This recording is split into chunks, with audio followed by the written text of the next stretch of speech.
LIC मतदान केंद्र आहे ना, आपण पाहू शकतो मोठी गर्दी सकाळपासून या ठिकाणी मोठी रांग लागलेली आहे आणि या ठिकाणी आपण पाहू शकतो ज्येष्ठ नागरिक आणि तरुणांचा सुद्धा मोठा सहभाग या मतदान केंद्रावरती आपल्याला पाहायला मिळतो आणि सकाळी साधारणतः 6:30 वाजल्यापासून या मतदान केंद्रावरती रांगा लागलेल्या होत्या आणि आत्ताच काही वेळापूर्वी महायुतीचे उमेदवार नरेश म्हस्के सुद्धा या मतदान केंद्रावरती पाहणी करण्यासाठी या ठिकाणी दाखल झालेल्या आहेत आणि या मतदान केंद्रावरती सुरळीत मतदान पार पडताना आपल्याला पाहायला मिळते आणि आपण पाहू शकतो मतदार आपल्या मतदानाचा हक्क या ठिकाणी बजावताना आपल्याला पाहायला मिळतो आणि एकूण काही वेळापूर्वीच नौपाडा या ठिकाणचं एक मतदान केंद्र आहे। त्या ठिकाणी काही तास जवळपास 1 तास EVM मशीन्स हे बंद पडले होते, नंतर ते सुरू करण्यात आलेले आहेत। मात्र या ठिकाणी जी परिस्थिती आहे ती सुरळीत सुरू आहे। मोठा बंदोबस्त सुद्धा या ठिकाणी तैनात करण्यात आलेला आहे आणि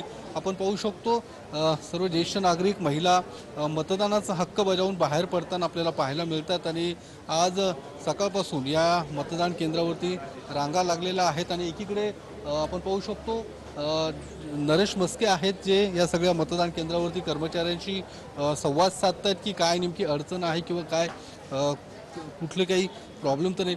म्हस्के साहेब, काय या मतदान केंद्राची तुम्ही पाहणी करतायत, काय इथे सुरळीत आहे सर्व? नाही, सुरू आहे, सुरळीत सुरू आहे मतदान, थोडं स्लो सुरू आहे। आम्ही रिक्वेस्ट केली आणि थोडे बसण्यासाठी वगैरे व्यवस्था करायला पाहिजे, ज्येष्ठ नागरिक आहेत करतायत ते। मोठा उत्साह मतदारांमध्ये पाहायला मिळतो, मोठी गर्दी रांगा लागलेल्या आहेत। नरेंद्र मोदी साहेबांची हॅट्रिक करण्याकरता एवढा मोठा रिस्पॉन्स आहे।